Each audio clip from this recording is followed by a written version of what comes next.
Halo teman-teman semua, berjumpa kembali dengan saya Dr. Andri, spesialis kedokteran jiwa dari Rumah Sakit PMC Alam Sutra Tangerang. Saat ini saya sedang di Bangkok ya, tadi baru saja ke Grand Palace dan saat ini saya berada di Pratunam, tepatnya di Platinum Mall ya. Istrinya lagi coba cari-cari barang sedikit dan saya sekarang lagi menjawab pertanyaan teman-teman saja dulu deh sebelum melanjutkan perjalanan. Ada beberapa hal yang mungkin saya ingin bahas di sini. Pertama adalah pertanyaan dari kata hati terkait dengan bagaimana kalau kita menggunakan herbal ya. Ini katanya sampai numpuk di rumah tapi sembuh tidak dan pengen berobat lagi.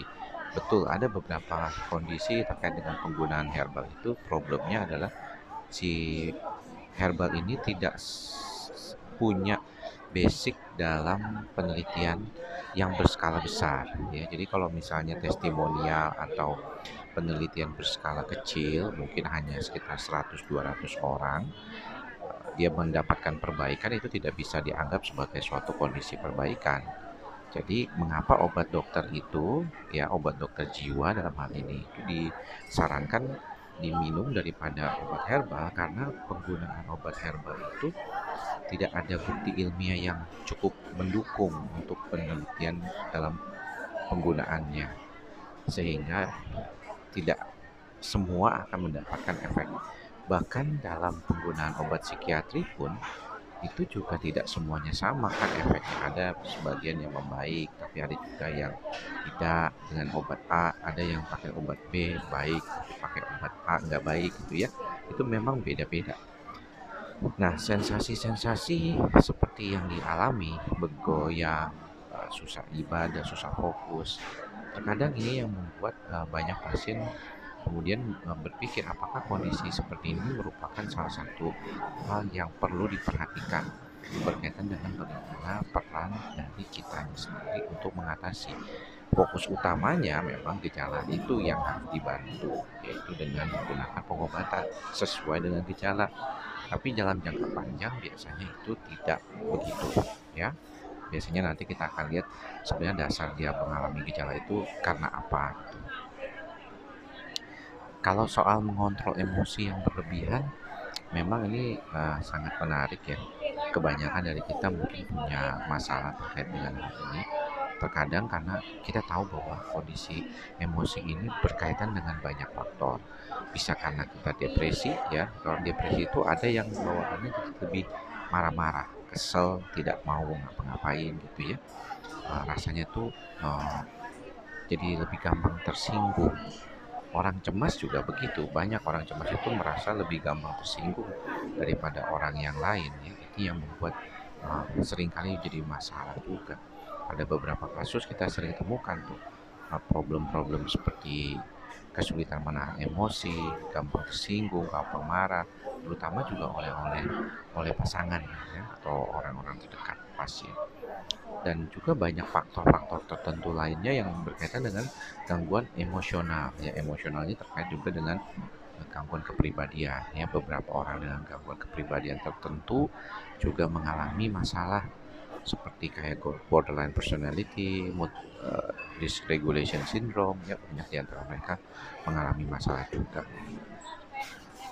Nah, ini ada pasien yang pernah berobat ke psikiater di Indonesia, dikasih Sandepril, lorazepam dan risperidon, kemudian dia pindah ke Qatar, di sana berobat dengan menggunakan amitriptyline, risperidon dan lorazepam karena maprotilin tidak tersedia ya, Sandepril.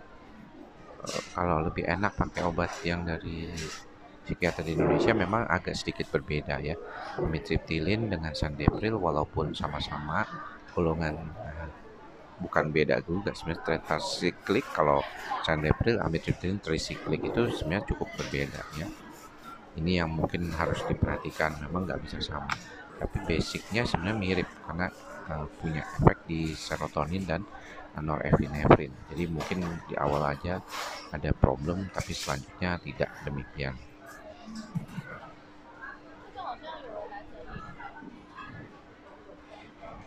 Nah, kalau Ida Farida ini memang sejak 6 bulan yang lalu mengalami gejala-gejala kecemasan yang signifikan ya.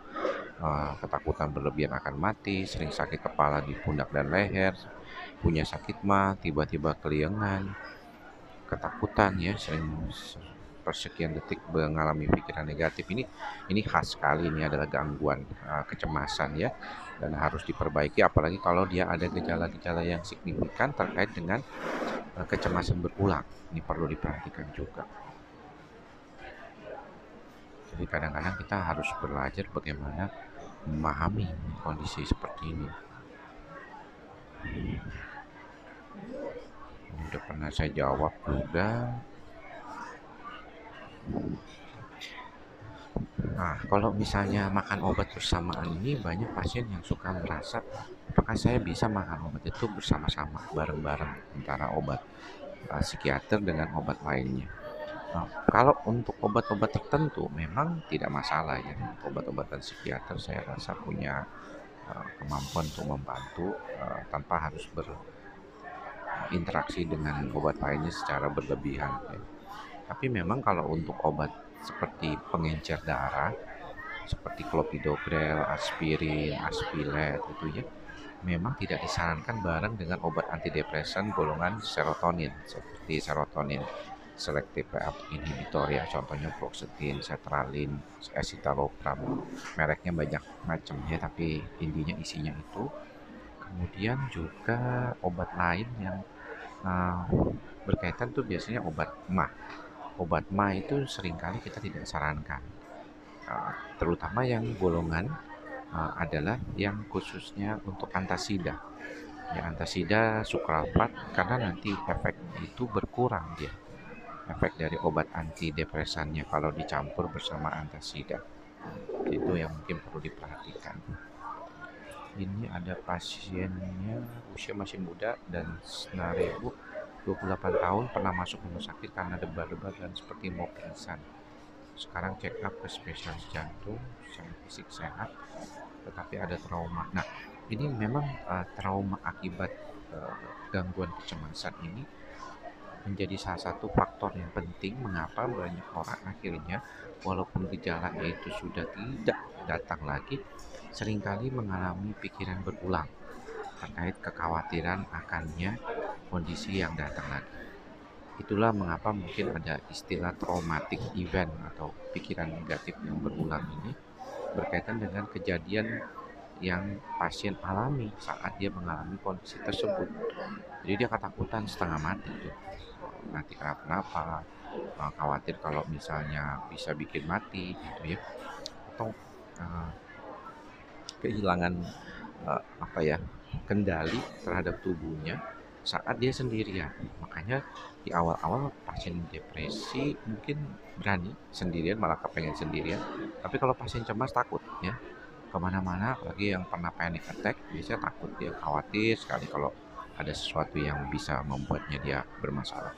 Jadi itu yang perlu diperhatikan ya, sama teman-teman kalau berkaitan dengan gangguan seperti ini. Nah, pertanyaan lainnya,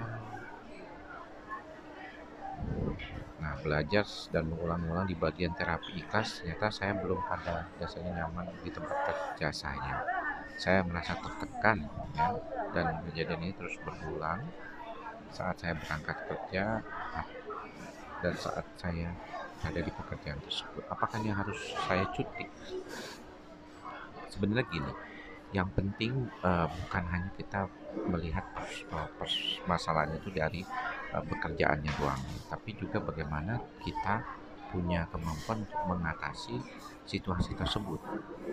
Nah, kalau memang kita tidak mampu karena alasan mungkin kita capek, kita terlalu banyak berpikir terkait dengan kondisi tersebut, dan kita nggak jadi mengembangkan kemampuan kita untuk berupaya, itu agak sulit. Kenapa? Nanti kita pindah tempat kerja pun situasinya mirip, ya jadi berulang lagi. Ini yang mungkin perlu diperhatikan sama teman-teman ya. Salah satu hal yang paling utama yang harus diperhatikan sama teman-teman supaya teman-teman itu bisa memahami dan mengerti kira-kira apa nih yang harus diperhatikan sama si pasien itu.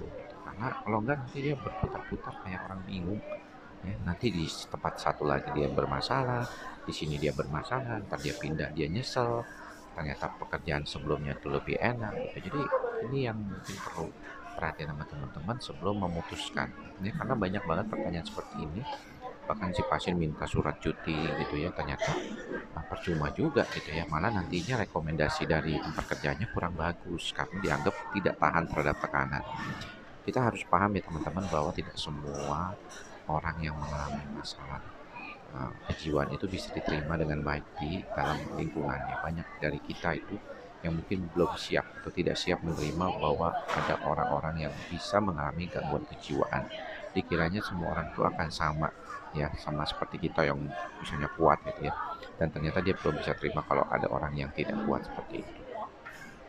Jadi mudah-mudahan jawaban ini bermanfaat ya buat teman-teman semua. Selamat menjalankan ibadah puasa. Mudah-mudahan bermanfaat dan selalu mempunyai pikiran yang baik terhadap pikiran-pikiran kita dan selalu ikhlas, sabar dan sadar. Saya lihat ini sudah jam 13.28 waktu Bangkok dan Jakarta sama, jadi masih ada waktu untuk membantu diri sendiri menjalani hari ini. Salam sehat jiwa, salam ikhlas, sabar dan sadar.